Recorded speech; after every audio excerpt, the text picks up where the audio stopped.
All right. Welcome, everybody, to Moneyline. We still don't have intro music, but that's all right. Bookshake Funeral presents Moneyline. So tonight we are joined by two very special guests. We have Michael Green. I appreciate your very low standards.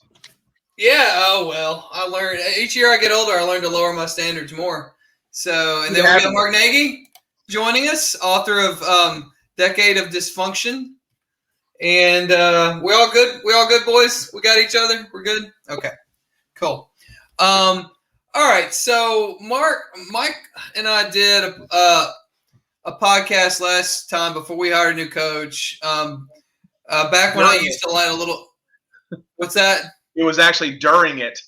Like we got off the podcast and they announced Heupel, who was not on any of our hot boards. No, we sat there, went through all this list, and I remember I texted you, I was like, I should have checked my damn phone. Like, it's the one time that there's been a solid hour where I didn't look at my phone. And, of course, that's when we hired the damn football coach, which is just ridiculous.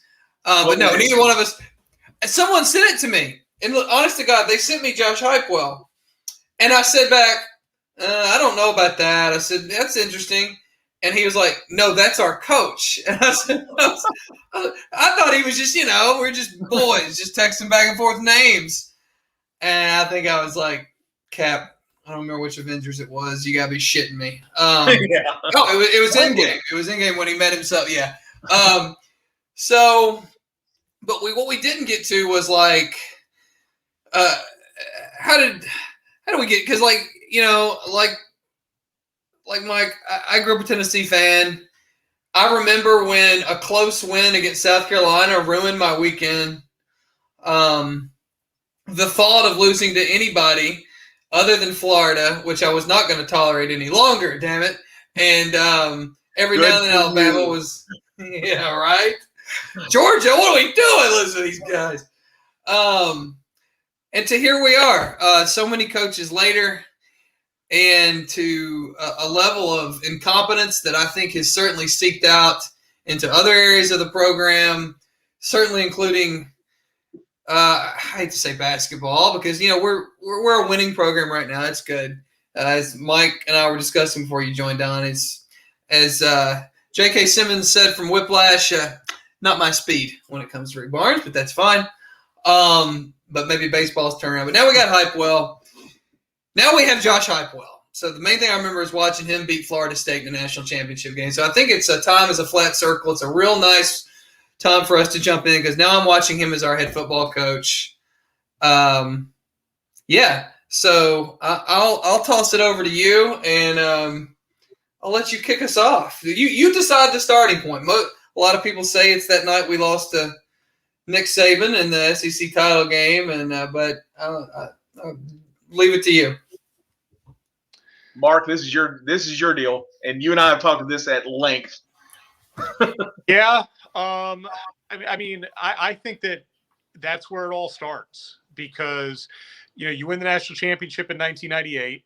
In 1999, you still go back to a BCS bowl, and you were only a few points away from playing for another national championship. Probably should have won that game at Florida in 99. For whatever reason, I still don't understand why Randy Sanders called a pitch to Jamal Lewis. Yes, that play is burned into my brain. See, I feel like whenever I talk about this stuff, I'm giving people PTSD because they've tried to move past it. But then you remember that call when the obvious call is a run pass option with T. Martin. If he's got somebody open, he'll wing it. If he doesn't, he's going to pick up 3 yards. Instead, it's a slowly developing play where you're asking Jamal Lewis basically to gain 15 yards to get 3. It just didn't make any sense. So anyway, but that's another story.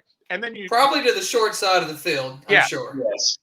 Was it? Yeah. Okay. That's another. I don't know if that's the case, but I know that's the case. That's right. Oh, sorry. You still go 9-3 with a Fiesta Bowl game loss to Nebraska, as Tennessee was apt to do at that time. 2000, Tennessee has the misfortune of losing games to Georgia and and the Jabbar Gaffney game, and then the LSU loss in overtime with a young coach named Nick Saban, who's just gotten there. It was Nicholas back then, but go ahead. But Tennessee still goes 8-3. They rally, end up going to the Cotton Bowl, where they lost to Kansas State. But then comes 2001, and that if you ever really want to go down a rabbit hole, look at Tennessee's roster in 2001. It's the most loaded roster they've ever had. NFL guys all over the field. And you've got to be good up front. NFL guys on that offensive line, Albert Haynesworth and John Henderson, two guys who'd be drafted in the first round on that defensive line, a quarterback that did not give two rips about any type of curses or anything. He's just a California kid coming over there. All the stuff about like, oh, you hadn't won in Florida in 30 years. He's like, whatever, I never played here. Just, I surfed here, guys. I don't give a shit. Yeah.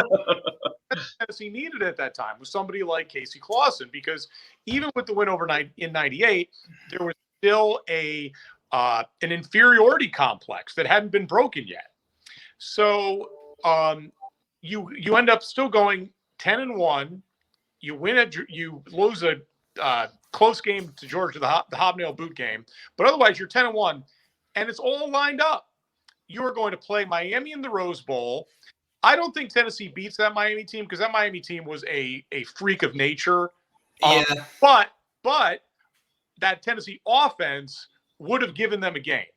So I think if they would have been in that game deep into the second half, I still think Miami wins, because that Miami team was ridiculous.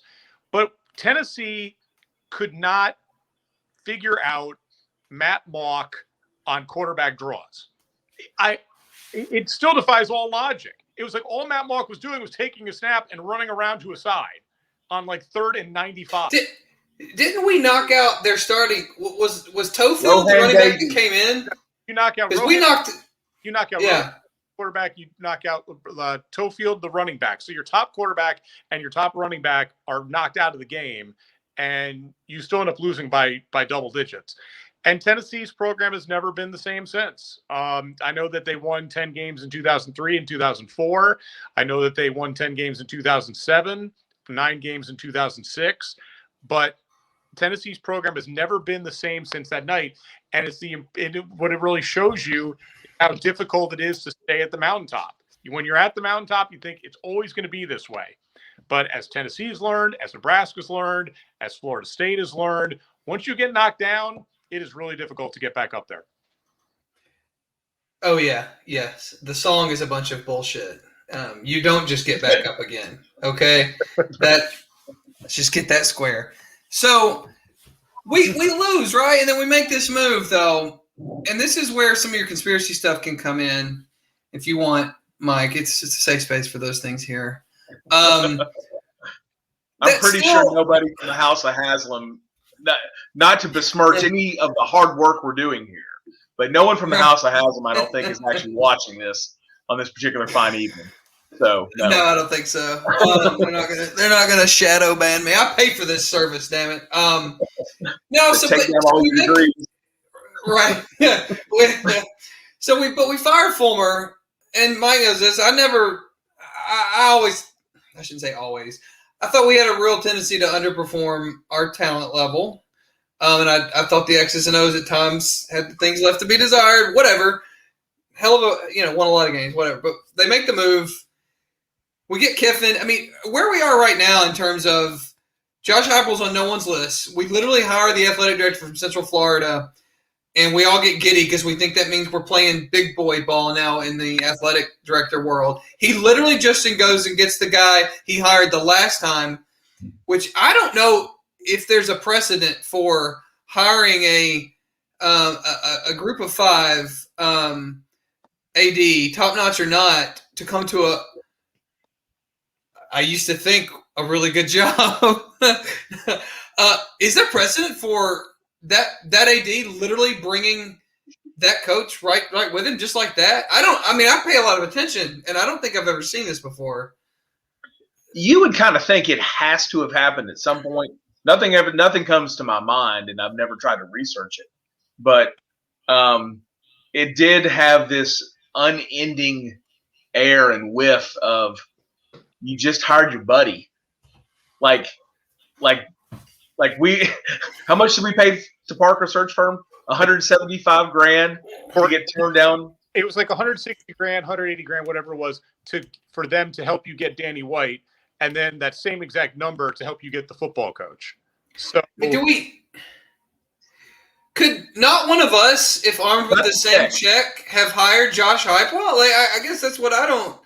What did we need him anyway? All right, but I'm getting ahead of myself. So we were there in grad school when Kiffin was there, and there was some electricity. I mean that night against South Carolina and the black jerseys was one of the wildest experiences I've ever had in the stadium and most pleasant. We kicked their ass. We kicked Georgia's ass that year, I think, or maybe we kicked their ass a little heavy. I think we won by double digits. No, that was they dominated Georgia that game. Okay, I thought so, and we looked physical and fast and like this is the pro, sort of the pro mentality that we thought he was going to bring. Are we literally here because Pete Carroll doesn't want to deal with sanctions and he gets his shot at the NFL again, and we're here. So Kiffin leaves. I think we're here because they forced a hire in a really bad position. Look, Kiffin leaving to go to his quote unquote dream job. Okay, fine, that can happen. It would only happen in a place like Tennessee, but it can happen. It did happen. Yeah. The problem, and Mark and I, we've talked about this at length. The problem is you didn't just punt. You were sitting at a 4th and 37, and we didn't punt. You punt. You hire Kippy Brown. You pull him in, and you say, "Look, this is a lot to ask, but you're going to run this program for a year. And you have a 1 year long reason for me to stop searching for your replacement. And be forewarned, I'm searching for your replacement today. But you got it for a year. And if they'd have just done Mike, how can you punt when you got Dooley running a go route, baby? He's open. 37, shit, he can get 50. Let it go. No. But no, that's I mean, it's for everything Tennessee's done wrong since 2001. That was the ultimate double down. And if there's anything that Tennessee does with repetition, it is overcorrect and rush. Oddly enough, for as drawn out as all these hires are, we wait too long to fire a guy. We wait too long to hire a guy. Okay, so that's good. Let's look at – you're saying that, and I want to hit something because I think there's seminal moments. You're pointing out what I think is the first one. I don't think the first one is firing Fulmer. Plenty of teams fire coaches, and then they find another decent coach. I mean, even Florida State got rid of Bowden. They won a national title after him. Oklahoma didn't fire Bob Stoops, but they haven't had any problems. Nebraska hired Frank Solich, who won 10 games, and they fired him. Probably shouldn't have done that. So seminal moments. So not hiring Kippy Brown with Dooley. Is it just simply the guy they hired after? Because they moved on. He only got 3 years, right? Yes. Well, yeah, but you should have. But you should have Kiffined him at the Greyhound bus station in Lexington the moment he lost that game. Yeah. If you fire him, right? Yeah. And you just and again fire him and then take an interim year. So refresh me. He came back after that, right? That firing done. Yeah, Dooley was coach in 2012. Yes. So he came back after because the main game I remember I was at the Music City Bowl that we blew, and then I was at I remember the shellacking that Oregon put on us in the thunderstorm that kept having the delay. So right. Yeah, you fired. Well, my brother and I have a strong belief that it goes in the contract. You lose to Vandy and Kentucky, you're fired. There's nothing we can do about it. It's just built into it. I'm sorry, I can't help it. Well, you know what? To add to that, for the longest time, Tennessee fired 2 Hall of Fame coaches the week that you lost to South Carolina. That used to be the standard here. You fired Johnny and you fired Phil the Monday of. Johnny retired, Mike. Yeah, so did Philip this time. We're as proud as anyone. This is on that night in Tempe, Arizona. That's right. All right. Well, all right. So seminal moment number 2 then is Kiffin leaving is obviously the big one, and what I wouldn't have given to be in that room when he did that.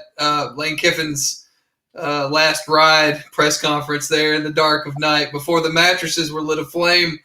How I would have loved to have been in that room. Mark can go on for 14 days about this. I'm pretty sure if he was feeling well, he would have retold that story all the way from Santa Fe to Oklahoma City on our drive back from New Mexico. He takes that walk. I mean, if you have some tasty nuggets you want to drop, because I think that's probably, this is so sad. It might be the most interesting thing that's happened to Tennessee football since, we played for an SEC title. Because I've rewatched that YouTube clip of that press conference, just like you'd watch like the Grumpy Cat, because I'm just like, this is entertainment.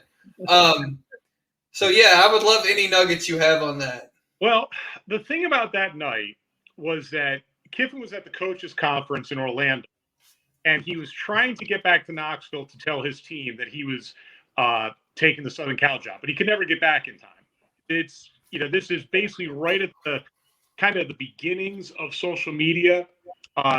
Twitter wasn't nearly as big as it is today, but news started spreading on Twitter. That's how some of the players started finding out about it. There were players I talked to that were at Best Buy, and they got like calls from like a parent said, hey, something's going on. And then all of a sudden they get this mass email said, hey, we got a meeting like at 8:30 tonight. Everybody's got to get back. And it was madness. And the part that always kills me is that Ed Orgeron is calling the early enrollees and hey, don't go to class tomorrow, because the idea is if they go to class and they're officially enrolled, and if they don't go to class, then some of them could possibly follow, Kiffin and Lane, Monty, and Ed to Southern Cal. So whenever anybody looks at Ed Orgeron, it's like, oh, he's this affable guy, and he's kind of goofy, and he's got this weird accent and all this stuff. Everybody likes Ed Orgeron. Oh. That's the Ed Orgeron I remember. Good guy, son of a bitch. That was Kiffin and that staff not only burning the place down, but pissing on the ashes. Yeah, he talks like Foghorn Leghorn, but he acts like Littlefinger, basically. Is what we've got. And then that night, there was no reason in the world why Tennessee ever should have allowed Lane Kiffin to have a press conference at the university. Lane Kiffin was no longer an employee of the university. The second that he resigned, you take his phone, you say, we're going to pack up your stuff and send it to California, and you escort him off campus. Instead, remember, Mike Hamilton wasn't even in town. He was in Denver working with Dish Network folks, their corporate partner. And, excuse me, and he had to try to get back. So it was, there was all this stuff about, okay, well, are we going to allow him to have this? Yes. And then Kiffin turns into this thing. He's like, well, I really don't want to give the entire press conference here, so let's have it that I only talk about I'll talk without the cameras on the first couple of minutes. And then that's where the press conference video, that's a YouTube classic, if you do a search for Kiffy, you can find it. So and Bill Shorey, who was the news director of Channel 10 at the time, he was the one who put up the biggest stink, and he was right, because it wouldn't be fair for one segment of the media to get this stuff and the other segment not to, which of course just leads us back to the entire thing. Why is Lane Kiffin even having a press conference on Tennessee's campus to begin with? And at the same time, students have invaded the football complex, and there's a mattress burning outside. There's hundreds of students blocking the way the football complex used to be. There was this little one-lane road that the coaches would go park in there. They're blocking that one lane. So it took Monty Kiffin didn't even get out of the complex until the next morning. He slept in his office. Lane left about 4:00 in the morning, and then he jumped the plane to California. So it still boggles the mind. Guys, I got to check one thing here. I'll be back in a second. Hang on. So, yeah, absolutely. Yeah, keep talking. Yeah. Mike, who was the guy in the video who's the one? Guys, Lane's going to come out. He's going to answer a few questions. Ford. That's Bud Ford. Mark's known Bud for years, and that guy is like Gus. I mean, he is as much of an institution at Tennessee as Gus Manning was. We're talking about Bud. I just love watching him work in that video. He's like best supporting actor, like in this. He might be best actor in the lead role, honestly, though. That piece of rolled up paper that he had that he just kept tapping. I mean, amazing. Mark says he can't hear us. Hey. Let's see. We're all of our sounds should be. Can you hear me, Mike? Yeah, I got you. Let's see. Let me just take him out and put him right back in here. Mark, can you hear us? No.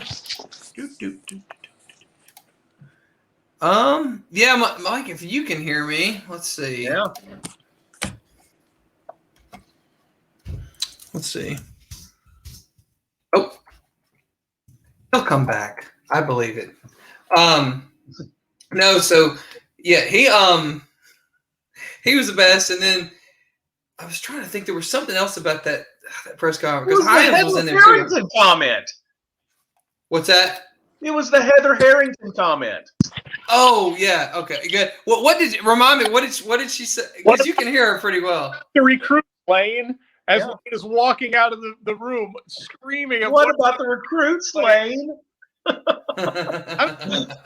Michael and I have talked about this. Is that because I am going to write a sequel to Decade of Dysfunction, and it's going to come out the spring of 2028. So we're going to go 10 years past the first one that ended, obviously, with the Shiano Sunday and the aftermath of that. But one thing I'm going to put in the book is the top 10 most memorable / ridiculous Tennessee press conferences. Because yes. Give me this. This is Jack Nicholson gift. Yes. You cannot find any college. I'm not talking about athletic department. Any college that has had more ridiculous press conferences over the past 15 years than the University of Tennessee. Just off the top of my head, Bruce Pearl realizes that the NCAA is going to come and lay the hammer down on him. So he's weeping in a press conference announcing that these sanctions are bad. I cheated. Everything is awful. And a fire alarm keeps going off. So you just had this really tense, weird moment. A fire alarm won't stop. It'll stop and then it'll start 2 minutes again. You have that. You have Rick Barnes being fired and Tennessee not being able to figure out a microphone. So for like the first 25 minutes, nobody can hear anything he's saying. You then have the piece de resistance, the butt-chugging press conference, where a University of Tennessee student on campus, at the torchbearer, with all of his fraternity brothers behind him, all in suits and sunglasses like they're Men in Black or something. Then you have, which I still can't believe that press conference happened. Then you have the Phil Fulmer and Jeremy Pruitt has been fired. Phil Fulmer is retiring, and Tennessee keeps basically saying, "Hey, Phil, we appreciate everything that you've done." Where Phil has been a reason why everything is burning to the ground, and then Phil Fulmer, unfortunately, the second he said it, he knew he shouldn't have. When somebody asked about the good things going on in the program, and he says recruiting has been good. The second he said recruiting, couldn't stop. It was one of those things like the record scratch. How did I get myself into this situation? Oh my God, that's like if there had been like a French press conference, and like during World War II, like Mr. President of France, what do you think you're doing well? Well, I think border security is going real well for us. No problems here. Oh, sorry, but yeah, please continue on that one. Oh my God, Michael alluded to it. The classic all coaches press conference, where Tennessee's football program has mass arrests, Title IX investigations going on. Everything is going to hell in a handbasket. Dave Hart, Tennessee's athletic director at the time, makes all the coaches go onto a stage at the same time. Every single coach, and every single one of them has a microphone. It's like a Wu-Tang Clan concert. And everybody got a mic. And everyone says, hey, everything's great in the program. Everything is fine. For whatever reason, poor Holly Warlick and Dave Serrano. I mean, like Judy Pavan, the women's golf coaches out there. She's like, what am I, can you imagine her? She's thinking, I make six figures. I don't want to talk about any of this stuff. Talk to me. So you have that. And then, of course, Dave Hart then the next day having to come on because everybody goes, wait a minute, where's Dave Hart? The guy who made you do all these things. These are just things off the top of my head. And so I'm going to do in the book is I'm going to have in the middle halftime. And I'm just going to go through this list, the top 10 press conferences in the history of University of Tennessee. Obviously, the butt-chugging press conference and the Lane Kiffin leaving press conference are right there at the top. And then just for the surreal moment of it, John Curry gets blown up and Phil Fulmer comes riding in. He's like Wyatt Earp coming back into town to restore order in the city. So everybody look forward to that in 2020. Absolutely. Is that the entire structure of the book? Is it press conference is a chapter, or is that just one of the highlights? That's just going to be something that Michael and I have talked about this. I don't know if anybody's even going to be interested in it, but I'm writing it because I just think it's fun to write. So it's hilarious. I'm just going to put it in the middle and then kind of structure the chapters is chapter on 2018, chapter on 2019, so on and so forth. Wow, press conferences. God, that's a whole show. We may have to come back to that one at a later date because, I just got to before I move on to the next sort of moment. In that Fulmer press conference, this last one where he clearly did not know what was going on. He was not expecting this because he's in his jumpsuit. He's getting ready to go, walk the field a few times, get some steps in, I assume. And, they throw a sport coat on him. Oh, yeah. He's like, Donnie, I'm not going out there. Bullshit. Take off your sport coat, Don. Give it to him. Yeah. But the line of and I only heard it. I didn't get to see it. But one of those awkward things I've ever heard at a Tennessee press conference was when right. But when Phil's like, well, yeah, if the administration wants me to help and trying to find the next AD, and I could see him probably looking over at Donnie, and it's crickets, dude. It's like you've done enough, buddy. Okay, it'd be like your Huskies tearing up your whole living room, tearing up all the pillows and everything else. Would you like me to help you shop for some more pillows? See that over my shoulder. Dude. Oh my God. Press conference. Okay. So we hit, so Kiffin, so it's a lemony snicket, sort of series of unfortunate events here we're going. So Kiffin, because I still think if he had stayed, and I don't buy all the bullshit about we would have been. It's quite ironic now how much NCAA trouble we would have been in if he stayed on as coach. I don't. I think he would have done a good job. I don't know if he would have won an SEC title, but I don't think we'd be staring at the shit we've been staring in for so long. No, but I'll say this though. I think that and I like Lane. I think Lane's interesting. Lane's fun, but the people who do wax poetic, Tennessee program. 7-6. Fulmer still left him a roster with a bunch of NFL draft picks on it, including obviously Eric Berry, Dan Williams, guys like that. And Kiffin's recruiting was seen to be a paper tiger. So anybody who does think if Kiffin's going to be playing for a national championship within a couple of years, really, the other part about that is too, if Kiffin stays, it's as close to a death penalty situation as you're going to get. That staff loved to recruit to the echo of the whistle. And Michael and I have obviously talked about this too. If you don't have David Blackburn in that football complex that year, who knows what that staff would have done? That staff was already picking up violations left and right. And that's only those violations were only this high because David Blackburn was there. If there's no oversight, those things are through the roof. Now, the other part about that, though, is Tennessee basically got a de facto death penalty with Derek Dooley anyway. So that's right. And I would just say to all of that, but black jerseys. Okay, and we can move on.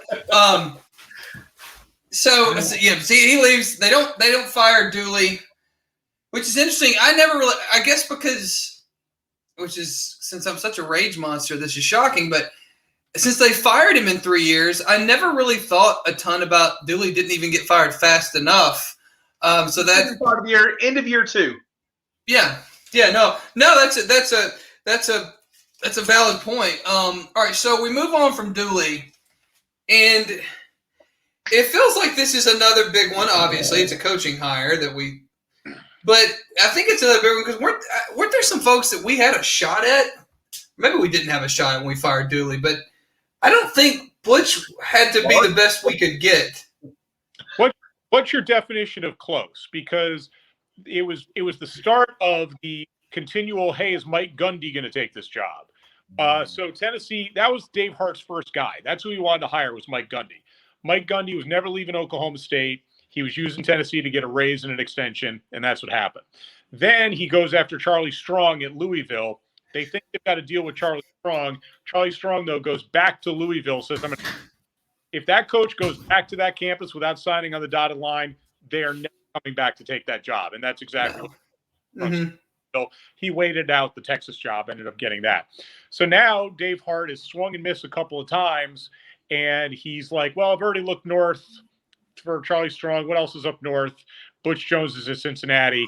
Dave Hart had never met Jones until he interviewed him in a I think it was a Lexington hotel room, and they hammered out the deal within a few hours, and that's how you got Butch Jones. You know where I got my wires crossed, I think. And maybe the answer is none of them. Was there a search where, because I know this one wasn't Brian Kelly, obviously, because at this point he was at Notre Dame. I believe, yeah, he would have been at Notre Dame because Brian Kelly left Cincinnati for Notre Dame and Butch was at Cincinnati. Right. So was there a time when in the TC, Gary Patterson, Brian Kelly, was there ever a search where those two guys were serious options? Maybe there wasn't. Brian Kelly's names popped up. I don't know if he ever got anywhere serious, especially now when he got to Notre Dame. It would have been when he was at Cincinnati, somewhere along the line. Yeah.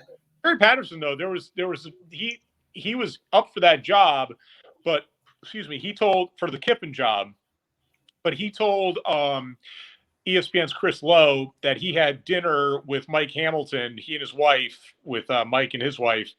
And the second they got done with that dinner, he said, they're not hiring me because they were already basically like a Hollywood star looking at Lane Kiffin and his all-star, staff that he was going to bring. And Mike had that all set. So Brian Kelly's name has popped up, but I don't think in any of these searches that it really got serious and far down. All right. I knew since he had been at Notre Dame, obviously he's not going to leave there, but it was probably when he was Cincinnati. Well, everybody's names pop up, and then the name that none of us talk about. You know what we should do then after we have to fire Heupel?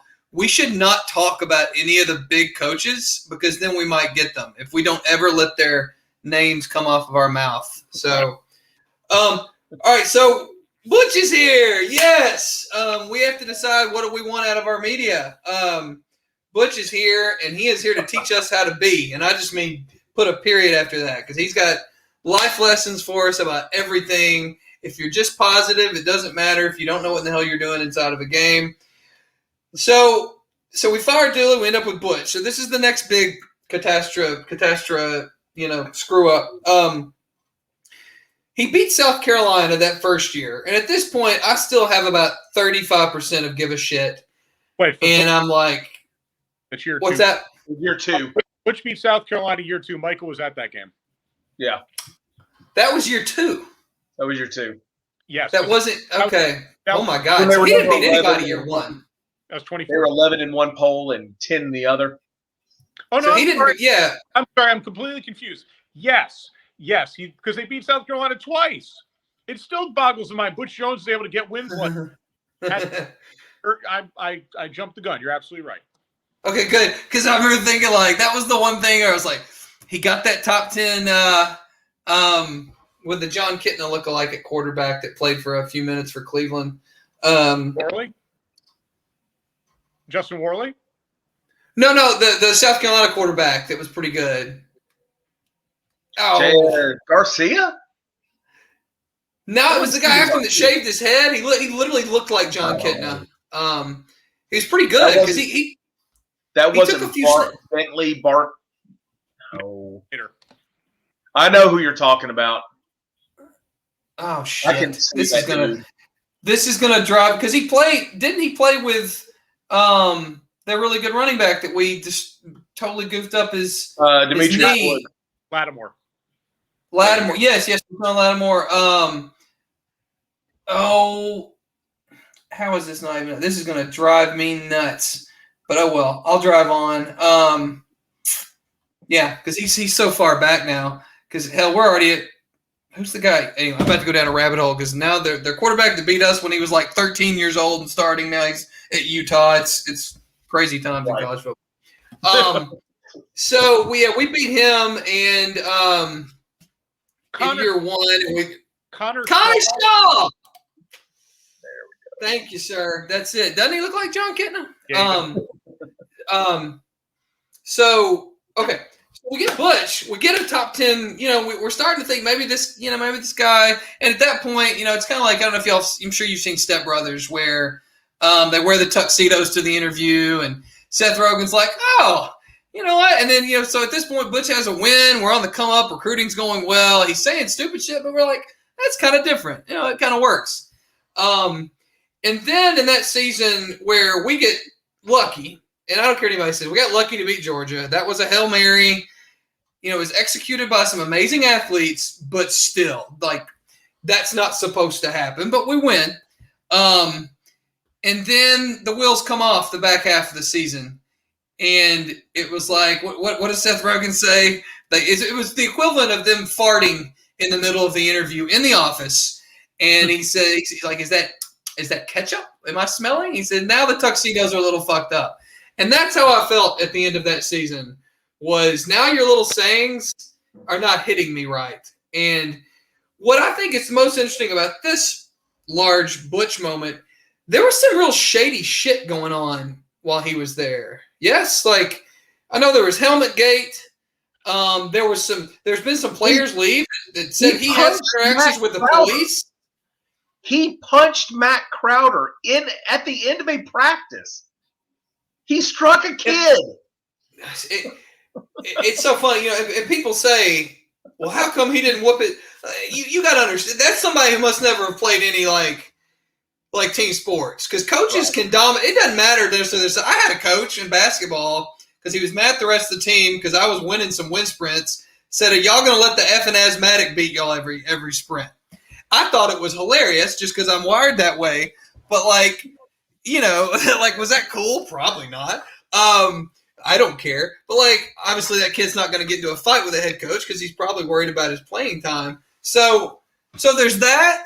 There's been a player that left, I think it was an offensive line, maybe a defensive lineman, who claims that he threatened him with, like, Knoxville PD somehow. Like, there was something that that guy, since he has left, it was some real dark, shady stuff. I should have done more research. But it's just weird because it's not just that he said stupid shit. It's that he really kind of set the table for Pruitt to come in and just fully flush the thing down the toilet. Because he had a lot of talent. He's got a lot of talent in the NFL right now. Yeah, I think it all ended for Butch. And as a matter of fact, Mark has this as his inscription that he signed to me in his copy of Decade of Dysfunction. Remember in life, never kick a field goal from the one. and that was the moment, because when you have got a stadium as jacked up, and look, I was at that Oklahoma game. I was at Florida. I was at Florida '98. Like, I've been there when Tennessee is at its peak. I still think that Florida game might have had higher highs, but the Oklahoma game was more just constant, just a wall of noise. It was deafening. It's the first time I've ever had to like do this for a second. Right. And for that guy to not have the testicular fortitude to realize that inside the one, make him go 99.5. in your house, because sometimes you just need to step up to the bully across from you and say, not today, just not today. And as Michael Scott, not today, not tomorrow. Yeah. Right. And see, to me, Butch has two moments. Lyle, and that's with 8 L's, by the way. It's my favorite Twitter work of yours, by the way. Actually, you staying on that. Your commitment to that bit is my favorite thing. Well, the thing is, I can't claim it.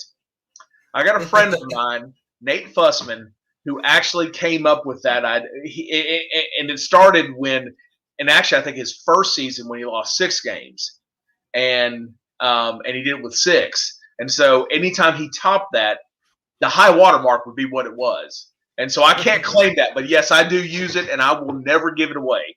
I will stay on that to the end. Good. But you had that moment, and then the other one is but I will say that if the chart said to kick the field goal, what did you want him to do? If the chart says so, be a goddamn football. Come on, man. He's not interested in that. It's right. But between that and this may be jumping ahead, but I want to make sure we cover this. The most unforgivable sin, honestly, the most unforgivable sin in all of these years of Tennessee sucking and all of us gnashing our teeth and wanting to like scream and break things is actually the fall apart, not just not going to Atlanta after going and beating Florida and beating Georgia.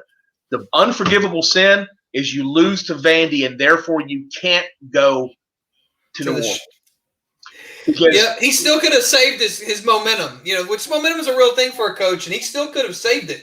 Well, he could have saved here's the thing. He could have saved the fan base because I had this conversation with a buddy of mine who is an associate AD at Wyoming.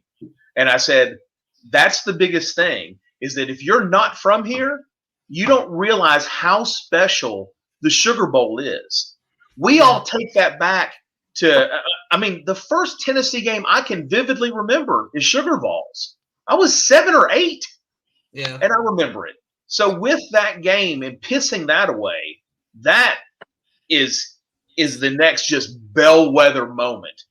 Like, I actually would have forgiven him to an extent. I would have shut up anyway. I'd have shut up online if you go to Bourbon Street. That's a bold promise. To lose to Vandy, make that the reason why it didn't happen is even the worst thing. Well, that's going to tie into the next big moment before we get into some of our segments, which is he should have. I understand that people who like to fancy themselves above the fray, and I'm not part of the crazy mob, the Twitter mob. Oh, no, good sir. I'm above that. His ass should have been fired at the end of that year, not because Twitter said so, but because he has proven himself to be completely incompetent. We don't need to let him take a poop on it after he set it on fire. So to me, that kind of transitions into that letting him run it completely into the ground. Right. Because here's the thing. The fact that Tennessee, nor any other school, no one looks at an interim coach as an option. An interim coach is to get you through the last game or two of the year and then make some crappy hire. Instead of really taking a step back, breathe, take a look, evaluate your entire program, evaluate what you're doing. Because that last year of just awful, rancid football now sets you up for this. Every single we wait too long to make a hire, or we wait too long to fire someone, and then rush a bad hire. It makes no sense. Just can this. If you can Dooley after Kentucky, if you can Lyle after that loss to Vanderbilt, and who cares if at that point go get Phil Fulmer off of his grandson's little league diamond and just say, look, take it for a year. At that point, I would have taken that absolutely. Give me that. You'd have liked that, wouldn't you, Mike? At that time, and now dead to me. Yeah. You've been sitting back plotting since the day he was fired. Like, we will get him back somehow. Well, it looks like Lady Atlanta back there, and I've got the gift of approval. Mark, what were you about to say? We were talking about Butch cratering it, giving him too long. Well, the thing is this: if you're not going to win the East after 2015 and 2016, when you had significantly more talent than anybody in the division, and excuse me, after the 2016 season, you're losing Josh Dobbs, Derek Barnett, Josh Malone, Jalen Hurd is going to be bolting no matter wherever he's going to go. He's not going to be at Tennessee anymore. Sutton. Sam Sutton. Right. Tennessee had 6 players off that 2016 team drafted into the NFL in the 2017 draft. So if you're not going to win the East with those guys, you know that you're not going to win the East in 2017, likely in 2018, and so on and so forth. So if you are Tennessee, you're thinking, okay, this is what we have. And you can either be reactive or you can be proactive. And Tennessee gave Butch another chance. But remember, too, Tennessee is also scarred from the thought that you fired Fulmer a year too early. So that's why Derek got another year. That's why Butch got another year. That's why I still think Jeremy Pruitt was getting another year. Oh, he was getting another year. Yeah. If If everything doesn't blow up recruiting-wise. So right. I think that Tennessee was, to a fault now, they're going to give all these coaches extra chances, basically, to win. I remember looking at that 20, and I know we'll get into the 2017 thing, but I remember looking at UCLA. They wanted Chip Kelly.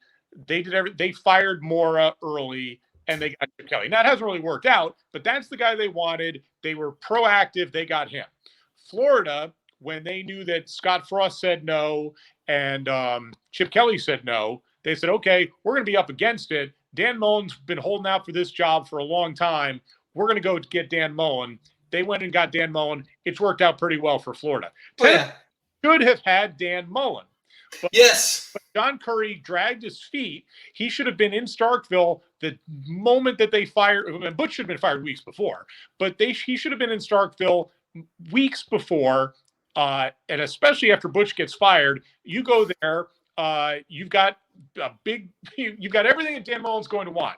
More resources, more money, all that stuff. You said, here's the job. Do you want it? And if he says no, then you move on and you don't run into the situation that they ended up running into. So, but anyway, back to what we're saying. If Butch wasn't going to win the East in 2016 or 2015 with those players, he was never winning the East here. So Tennessee should have fired him early.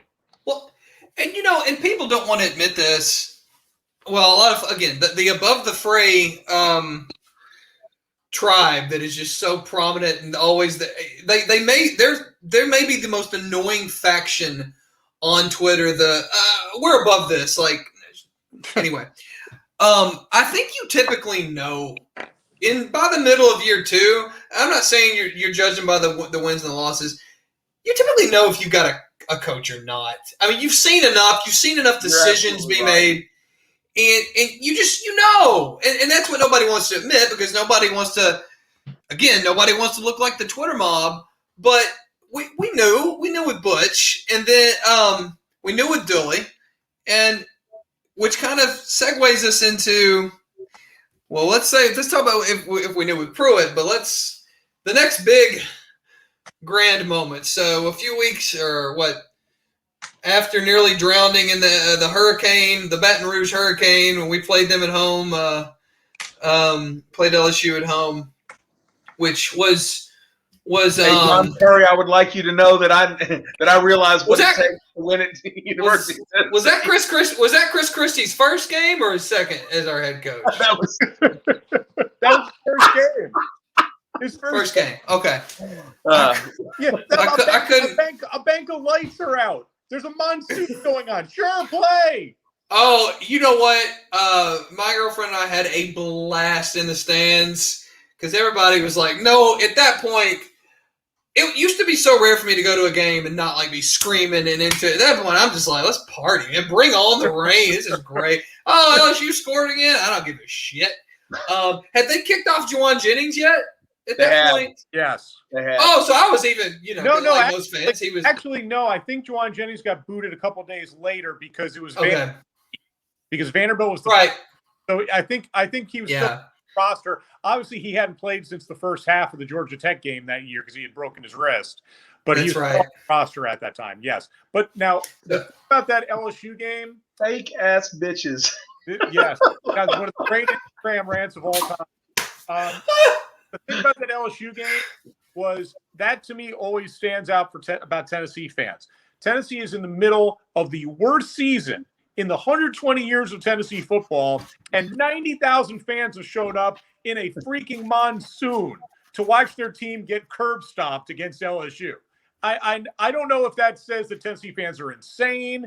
It says that they're too big of sports. I don't know what it says. What it says to me, though, is a combination of all those things. Tennessee fans are nuts, but they will support their team through and through until the point where they just realize, okay, now we just had enough, and that's what leads you to Shiano. Well, I'll tell you exactly what it says. Tennessee fans are not the problem. They never have been, and they never will be. Yeah. They're the only reason it's still on life support. Like that's it. Like that's something I do want to get to.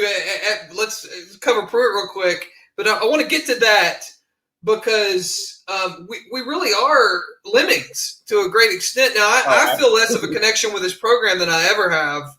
I'm not.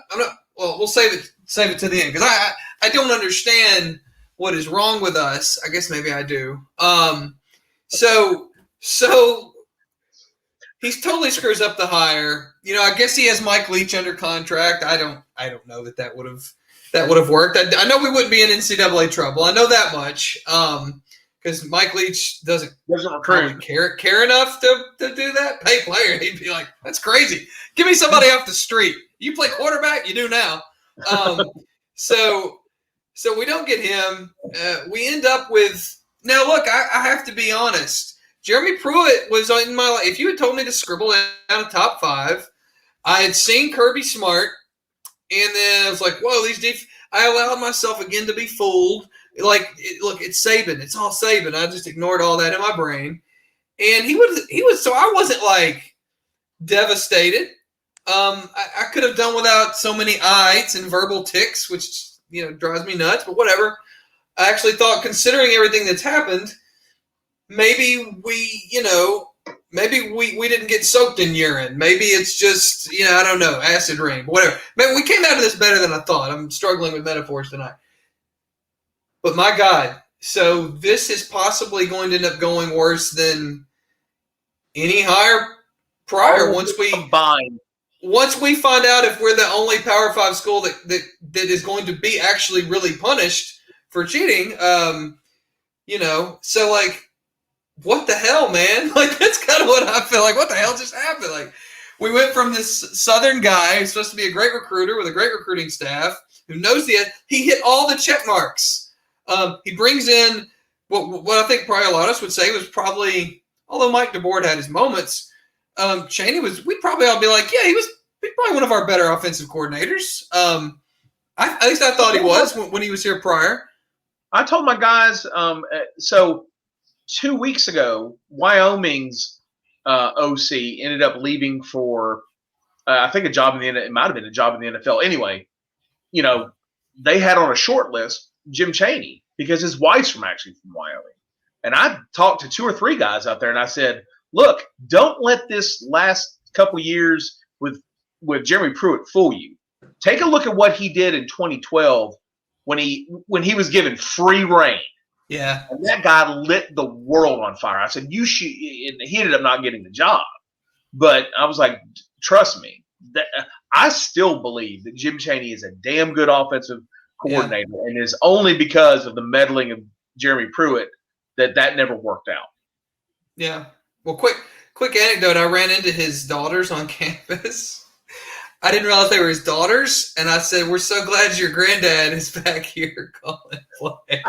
I thought, because I used in my brain seeing him, college age, I was like, he can't just be their dad. Anyway, so yeah, there's that. But so things are going well. And so this is where I'm torn between, like I'm acting like listen to my gut. I'm not a thinker. I'm a gutter. But like when the West Virginia game, I have to admit I was a little like, was it Michael Scott when they they say something about making when Sabre buys him out. He says something. Don't like that. I remember having that feeling when the West Virginia game was. They were like, I mean, West Virginia can throw it, and that's Will Greer. Thank you, Will Greer. Can I go back? Let me interrupt you there. Yeah, go. Let's talk about Will Greer for a couple minutes. So, 2015, Tennessee loses to Will Greer, who at the time is hopped up on PEDs. And then later that year, Will Greer and Florida, while Will Greer is still hopped up on PEDs, they beat the tar out of Ole Miss. Because of those losses, Florida and Alabama end up playing for the SEC title, while Tennessee and Ole Miss are at home. If Tennessee beats Florida in 2015, they play for the SEC title. If Ole Miss beats Florida in 2015, they play for the SEC title. The 2015 SEC championship game should have been Tennessee versus Ole Miss. Instead, Florida got curb stomped by Alabama, as they are apt to do. And Will Greer, in only the way that Florida gets away with stuff like this, Florida waits until all their tough games are done and then announces, oh, by the way, Will Greer tested positive for like horse tranquilizers. And only then does Florida say, okay, Will Greer, you're done now. And Florida the rest of the way is playing like Central Florida A&T and like JV team but that's the way that Florida works. I think that the moral of the story is that you've got to get better at cheating. Tennessee, they can't cheat. We're the worst. Times. They can't cheat to save us. All these schools cheat. And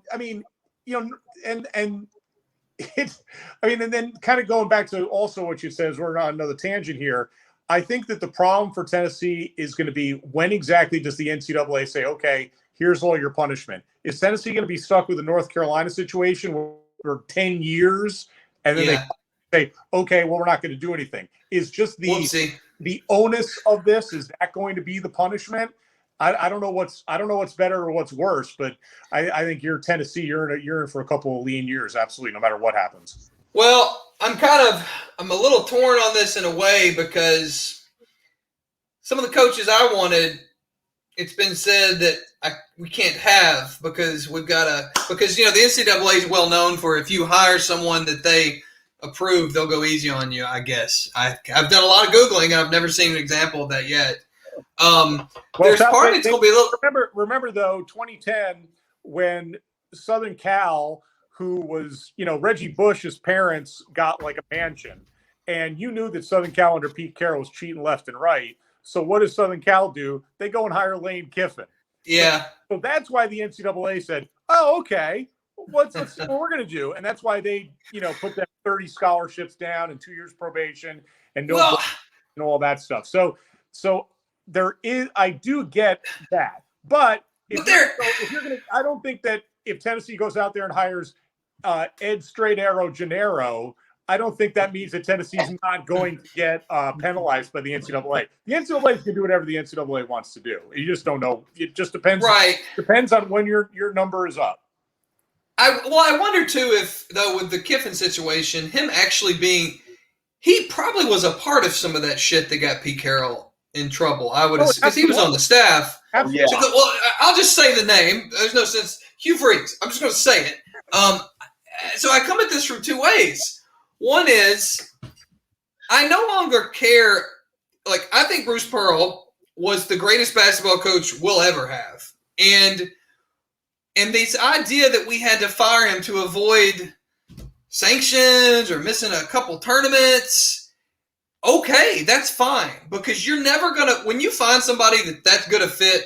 Like it's like when you meet the right woman. Like this just works we got flaws. We're getting married. We're sticking through it. And he was perfect for this school in basketball. He loved it here. We loved him. He was a showman. Sometimes his plays, his X's O's weren't always the best, and maybe tell your players to stay away from hypnotic and all that kind of stuff. But still, he was the idea. Keep the serial numbers on your firearms. That's right. That's right. Tyler Smith, man, I'll always love you. If I was the administration, I would have done what LSU has done. Said, pound sand, man. Do what you got to do. We'll see your ass in court.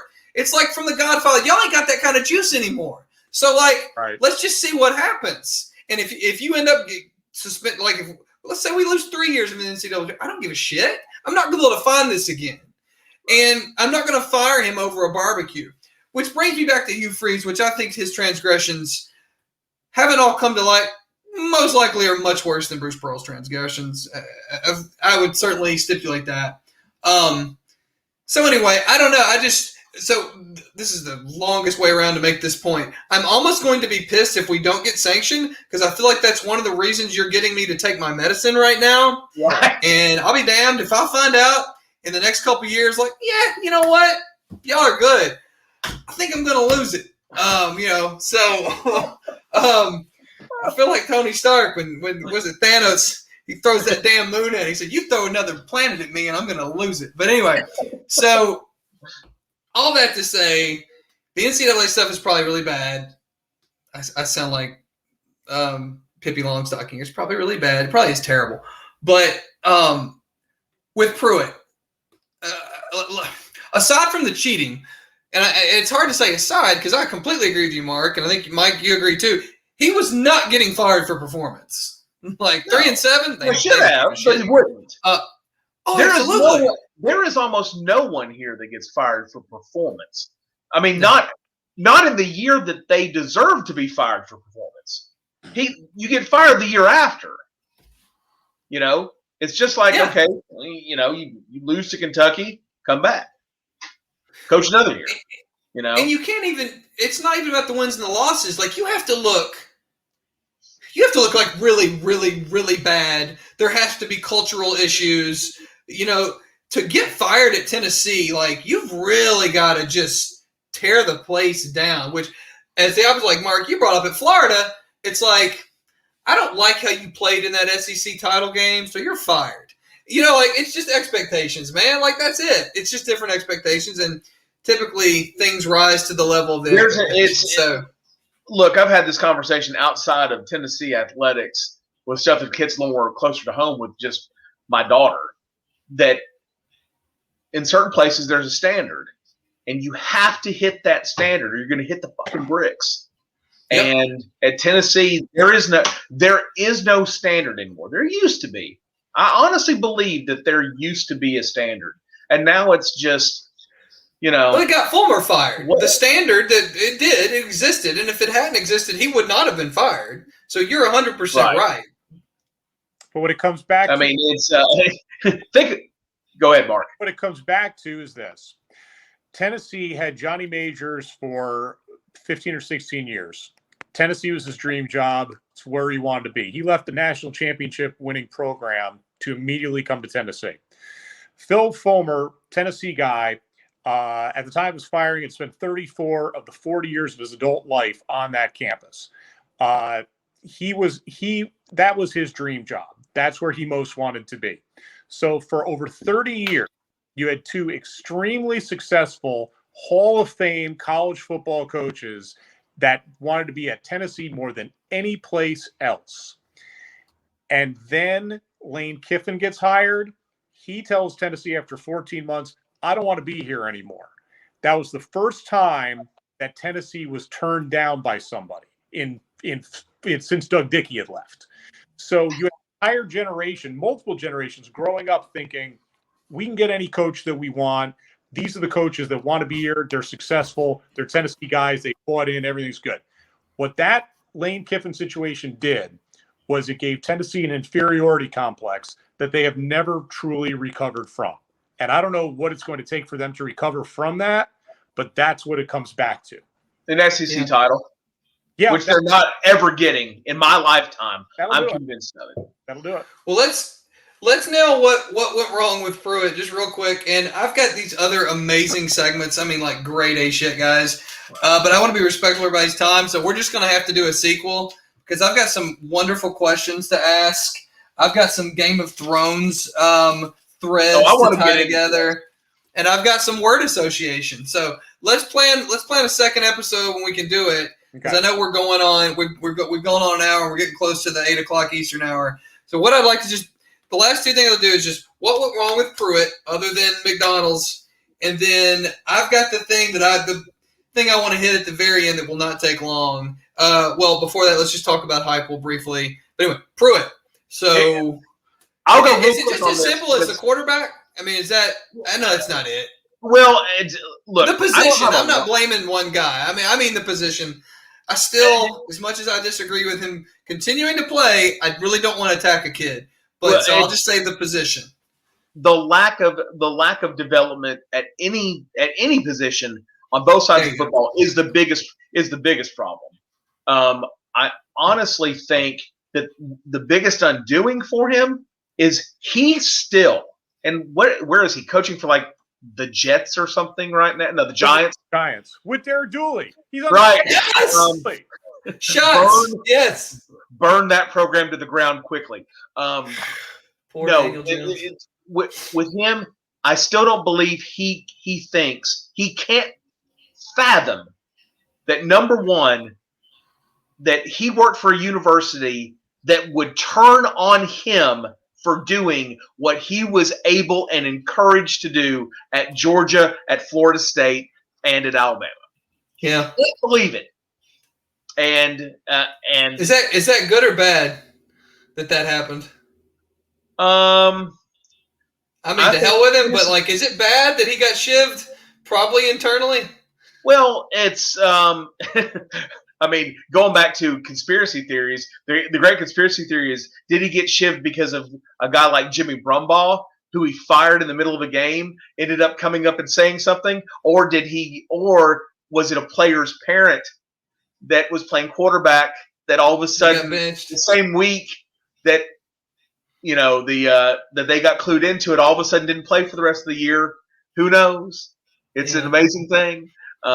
It's Jeremy Pruitt thought that he was Teflon because at every place he was at, everyone would actively look away because that is what it takes to win in big-time SEC and national football. And at Tennessee, we won't have that. Michael, and I'm not saying it's good or bad or either different. I know personally Tennessee's got to learn to play in the gray areas if they ever want to win again, and they can't and won't. So we might as well just realize 7-5 is all we can ever hope for. Maybe we stretch to an 8-4. And Mike, I'm going to piggyback. Go ahead, Mark. On the same topic. Remember, 2019, Tennessee linebacker Jeremy Banks gets arrested because the video of his arrest went public. And that was when you heard Banks say, "Ma'am, you don't want to be an intern because where I'm from, we shoot at cops." So the second that video went public, I think WBIR had done a Freedom of Information Act to get that video. The second that went public, Jeremy Banks was getting kicked off the team at that time. But remember, Jeremy is speaking to the arresting officer, because he got called in the middle of the night, and he goes, "So why do you have to arrest him just because he's a warrant?" is what he's saying over the phone. That's because the state of Tennessee is the one who issued the warrant, so I have to take him in for that warrant, the officer replies. Pruitt responded, "I've worked at 4 places. I ain't ever had no crap like this except for here, because the people usually say, hey, something's not right here." So that is exactly Michael's point. Jeremy Pruitt, in all the other stops that he had been at, never did he have to deal with anything like that, or never did the head coach he was working for have to deal with something like that, because that stuff would all get swept under the rug. In Knoxville, it doesn't anymore. Jeremy Pruitt was never able to really remedy that type of situation and realize, okay, well, I've got to find a way to win a different way. No, not at all. And that's probably a good segue, because it's very clear. He was used to, there's that comment that came out that he allegedly said when he got here about where are all the big guys at? Well, it's like, asshole, if we had a bunch of big guys, you wouldn't be here right now, and Butch Jones would probably still be the coach. Dumbass. Okay, I gotta calm down here. Let the hate flow through. Yeah, right. Young Padawan. He never adjusted. This is gonna say. This gives me a little hope. Heupel is used to cooking a tasty dinner with less talent. At least he's done that. Trajectories, I think, are a real thing. His trajectory scares me. I look back at what he's done each year. He gets further away from Scott Frost, and I start to have flashbacks to Butch Jones following Brian Kelly, and I get nervous. But at least they put up points. I know he can do something well. At least I know that. So that takes us to him. How do we feel about hope? I'm dead inside.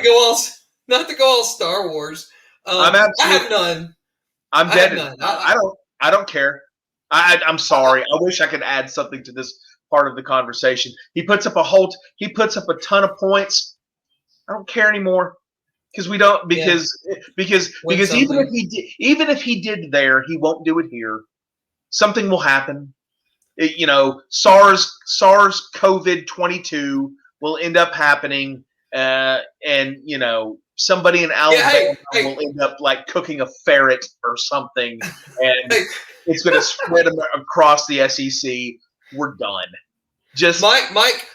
The COVID year was so bad. I'm not talking about the actual virus, but in terms of its impact on college athletics, it made such a wild and crazy year that we had Notre Dame, Ohio State, Clemson, Alabama in the tournament. Exactly right. Everything's upside down. Give me a damn break. Well, hey, look, that is what it takes for Notre Dame to get back. Oh, spike the football. All right, so here's where I am, and we're about to wrap it up. And Mark, I'm going to ask you how you feel. Here's where I am with Heupel. I usually have 4 screens going on a college football Saturday. Because of at least his offensive prowess that we hope for, they have earned a spot on not the main screen, of course, but that second screen that's a decent size, slightly to the left. They will be on one of them. That's where I'm at with my fandom. What about? How do you feel about the hire?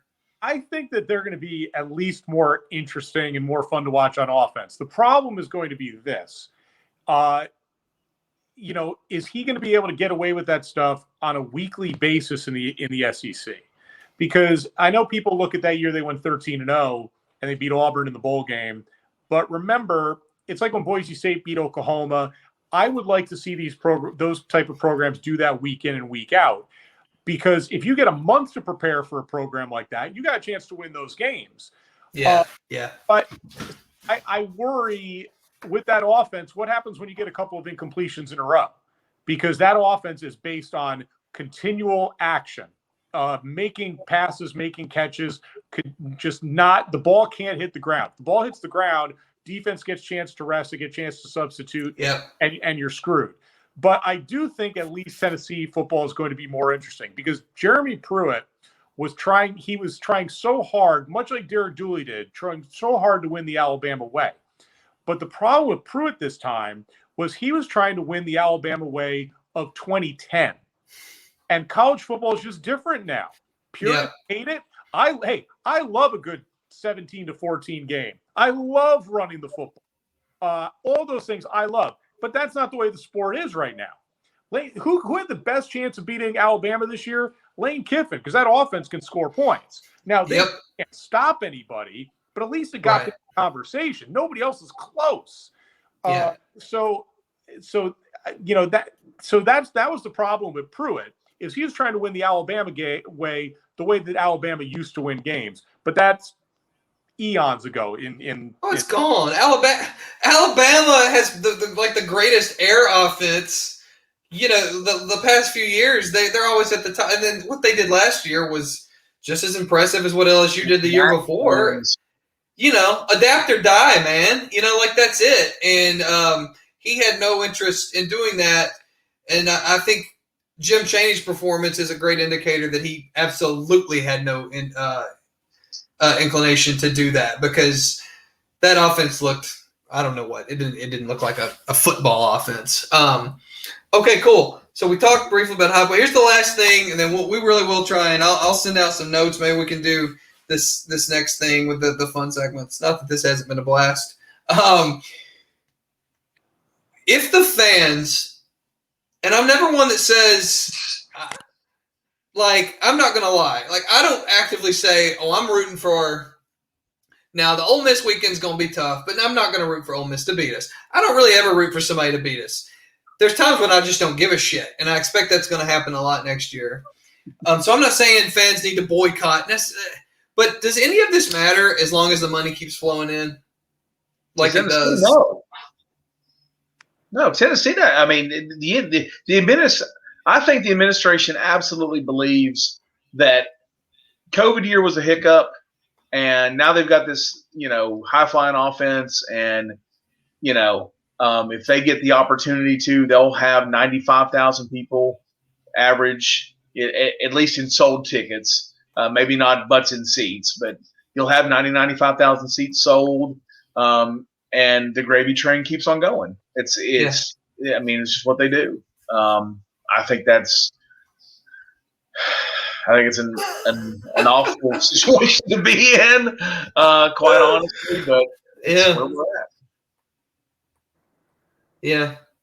What do you think, Mark? If the support financially just can, like, because I firmly think they'll be sold out all next year. Like, I mean, they're that's not like going out on a limb. You're going to get the new coach bump.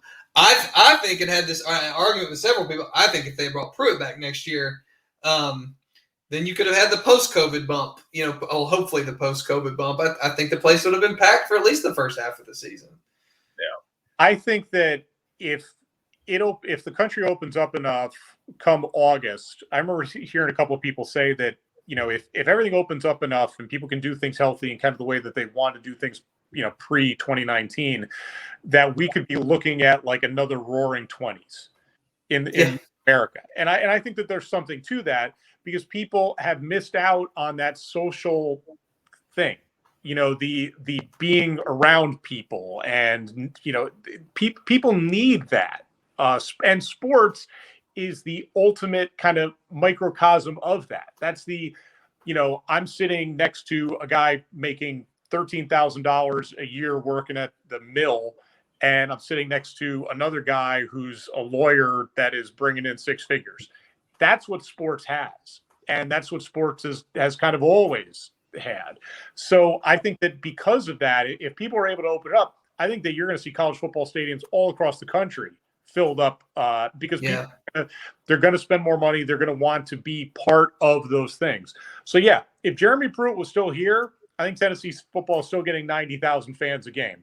Josh Heupel's here, Tennessee football is getting 90,000 fans a game. Now, they may not get that for Pitt, but I think that, you're going to get that for Georgia. You're going to get that for South Carolina. Even during a weak home schedule, I think that Tennessee is still going to get a lot of people in the old stadium, and I don't think it even has really anything to do with Josh Heupel. Yeah. Well, first of all, I think your mill guy, I hope he doesn't work in a right-to-work state, because your mill guy needs to renegotiate. $13,000 is – I worked in a mill for a day before I quit in high school. He's working part-time at the mill. He's only getting like 10 hours a month. So we'll go with oh God. The best he can do is part-time mill work? What universe is this? There's like that mill job. The economy's not good. The mill job I quit, they literally blew a steam whistle when it was time for break. That was another way I did, because I was like a high school summer. I was like, I'm not this. I went and worked at Baskin Robbins. So the last thing I'll just say is, if I want to frame it one other way, and then I swear I'm going to let everybody go. If the football stadium was at 25% a full season in a healthy year, would attitudes change in the UT administration and booster class? Yes. Okay. That's so low it has to be dealt with. Yes. Yeah. I think the cutoff is about on a normal healthy year, 60 to 65,000 butts in seats. If you drop below that on a normal year, something has to be done. Yeah. Now, granted, now what has to be done in their eyes may not be firing the guy. It may be something totally different, something stupid. You may be just like some ridiculous ticket promotion. or something. Yeah. But turn them on to luxury boxes. Yeah. Yeah. Well, and don't get me wrong, I don't want that to happen. There's businesses that rely, obviously, on that to survive, and hopefully they've been able to get through this year. But so I don't want any mass boycott or anything like that. I just don't. Seems to always come back in life a lot of times to people don't understand anything but the green. So we'll see. Look, cool. That's how Shiano Sunday happened, because they got so many calls and emails about donors saying, that's it, I'm done. And it wasn't just one or two big money donors. It was a lot of big money donors. Really didn't even have anything to do with just the normal folks who are going to a couple of games a year or somebody on social media that's mad. When they started getting those calls from the top 300 donors saying, I'm done, they took that threat seriously. And that's the only reason why that's one of the biggest reasons why the Shiano hire got squashed. So it is all about the green. Yeah. Yeah. All right. Happy times are on the way. Hope and no cynicism at all. All right. Well, cool. All right. Thanks for joining me. And hopefully we can do these other segments, because I think there'll be a barrel of doolies. Cool. All right. Thanks, everybody. Yeah, let's definitely do it. All right.